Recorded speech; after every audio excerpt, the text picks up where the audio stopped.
Street Fighter 2 was an absolutely classic arcade fighting game. I still remember the first time I played it. Went with my little cousin to the skating rink and saw this cool arcade cab where an army dude was fighting a martial arts dude. So naturally, I popped in a quarter. I saw the roster of cool characters, heard the iconic music, and kinda just fell in love with how cool it all was. You could be a martial artist, a masked dude with a cool claw, an army dude, you can even be a cool monster with awesome hair. Chun-Li with her sick-ass kick attack, Dhalsim with his stretchy arms and mouth flames, Sagat being hella tall. I could just go on and on about the characters, to be honest. I ended up getting Special Champion Edition on the Sega Genesis and played the absolute crap out of it.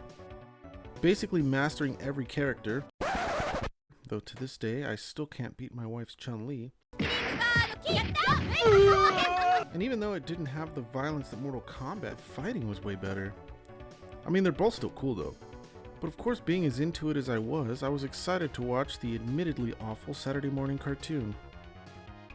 Not realizing just how cool an animated Street Fighter 2 adaptation could really be. But then on my birthday one year, my uncle gave me a 2-tape VHS pack that came with the live-action Mortal Kombat movie and Street Fighter 2 the animated movie. Of course, since there was a fascination with seeing things in live action at the time, I blame Ninja Turtles. I wanted to watch Mortal Kombat first, and I did and I loved it. But the next day, I popped in Street Fighter and was absolutely blown away. I had no idea a cartoon could be so cool. I'd basically just gotten my first taste of anime, and it quickly became one of my favorite movies. I watched the crap out of that tape to the point where the picture was starting to warp and scratch and stuff, and for the longest time, I didn't even know I was watching the censored version. Like, it was still a hard PG-13, even with the language softened and the blood cut out. It wasn't until high school when I was talking to a friend about it that I found out. He was joking about how it was bloodier than the Mortal Kombat movie, and I was like, yo, what are you talking about? So he let me borrow his copy the next day, and I was really surprised. There it was, with all the violence intact.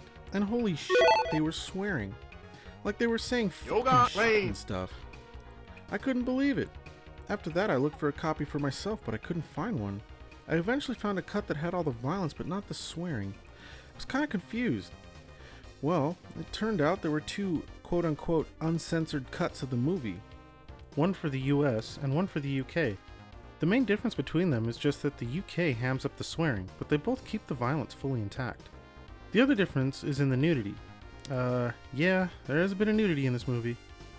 Basically, there's a shower scene that shows Chun-Li's butt and boobs, but for some reason, the US cut only shows her butt and the UK cut only shows her boobs. I wonder why they flip-flop on the nudity like that. One more thing I should probably mention is that there are atmospheric and sort of reflective shots that linger here and there. Like this one where Bison denies Sagat his chance to take on Ryu once more, and he kinda just leaves him feeling helpless. Kinda makes you feel bad for Sagat. But these shots were cut out to keep the pace moving, so neither cut is really quote-unquote uncut and uncensored. Of course, nowadays there's a definitive cut that's available on Blu-ray and basically uses the best takes from the English audio and puts them over a completely uncut version of the movie. And I guess you could always just watch the sub, but this movie just isn't the same with the Japanese soundtrack. Like, it's not bad, but the Western soundtrack really helps make the movie as badass as it is. It's got a whole different vibe. The best examples I can give you are the Vega vs. Chun-Li fight and the climactic battle at the end of the movie.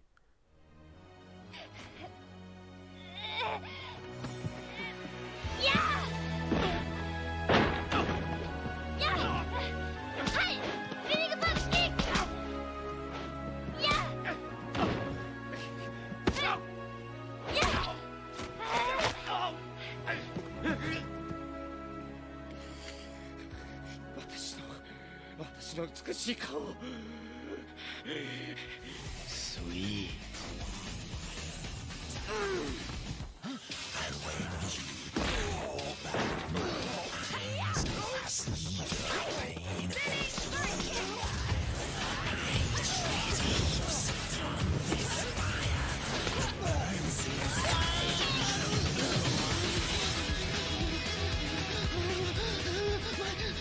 My beautiful face is ruined.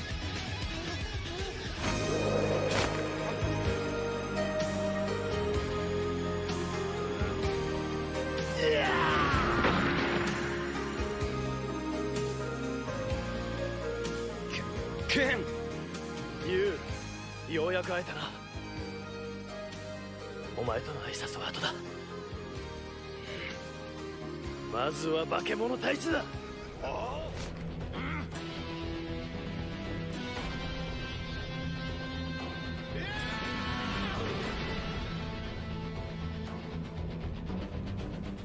Ken, you're all right. Hey, buddy. How you been? We'll catch up on the reunion stuff later. We got something to do first. Like taking out the trash. Yeah! Man, that is such a difference. But this is what the movie's all about, though. The fighting. All the fight scenes in this movie are really good, and they do such a good job of showing you all the characters without it feeling like they just kind of stuffed them in there. They even sneak in Akuma. Too bad he doesn't get a fight scene. Would have been so cool to see him in a fight scene. But this movie doesn't stop.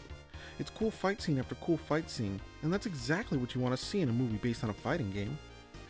They even make the story revolve around fighting without going for an obvious tournament plot. Not that there's anything wrong with a good tournament plot. But basically, Shadow Law, headed by Bison, is sending these cyborg dudes around the world looking for the best fighters so he can brainwash them and turn them into his own personal killers. Basically, he's just trying to be a badass evil dude, and he's really good as a villain. So he's impressed by the fact that Ryu whipped Sagat, but Ryu's hard to find. So he's having some trouble with that. He ends up catching a glimpse of Ken fighting against T-Hawk, decides to go after him instead. And here we get a little bit of that cyberpunk spark that 90s anime is known for. Hey, wait a minute, what was that? That must be tripping. Anyway, oh, hold up, there it was again. Oh no. Oh, come on. Ah, crap, I can't stop it. So, back in the day, live-action video game movies had the tendency to be a hot mess, and this is a prime example of that. It kind of just revolves around Bison's plot to hold the world ransom so he can create Bisonopolis. Chun-Li wants to get revenge on Bison, Guile wants to rescue his friend Charlie who's being turned into Blanca by Dalsim? Sure, okay. Ryu and Ken are weapon smugglers, and they get all caught up in the mess after a deal goes wrong with Sagat and forces Ryu and Vega to fight in a cage match. This is gonna be awesome! Oh, well, I guess not. Guile busts through and arrests everyone before the fighting even begins. And to be honest, this movie severely lacks in fighting for a movie based on a fighting game. I mean, there are some fight scenes, but nothing quite as badass as the animated movie. Plus the plot is kind of a mess, but man, they really tried to get every character in there, which is something I did enjoy. But they did a better job in the animated movie. Even Jackie Chan does it better in this old movie called City Hunter. It's based on this old anime and manga. Kinda random, but kinda awesome. Anyway, real quick though, looking at some of these characters, they're straight up built like something out of the original Predator movie, don't you think? I ain't got time to bleed. Especially in the animated movie. They got it down so hard there. Everyone's so small in the live action film. But anyway, all the characters were a lot of fun, even if the live action movie comes off as more cartoony than the animated movie, which actually makes it kind of funny. I mean, Bison's talking about the food court for Bisonopolis. The villains are all kind of goofy, and Guile's constantly throwing out these dumb quips. You have made me a happy man. Next, I'll make you a dead one. But you know what? I'm not even going to complain, because overall, I actually enjoyed this movie.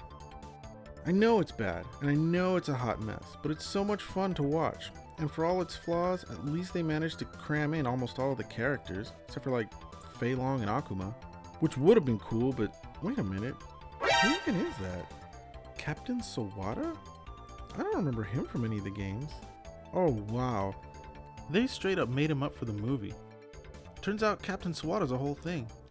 Capcom wanted to cast Ryu themselves, so they picked Japanese actor Kenya Sawada.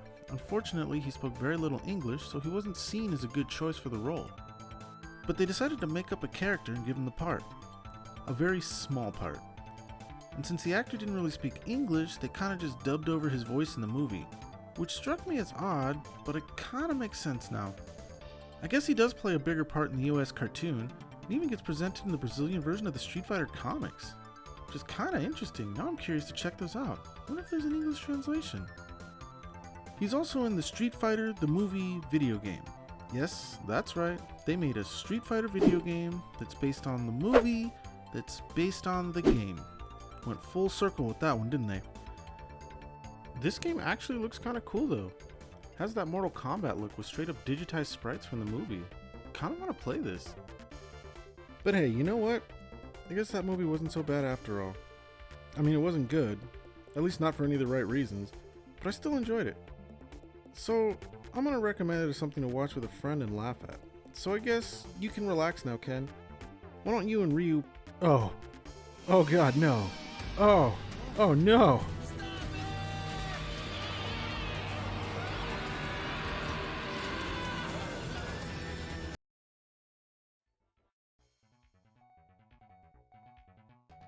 Hey, thanks for watching. Don't forget to like, subscribe, and leave a comment down below. Till next time.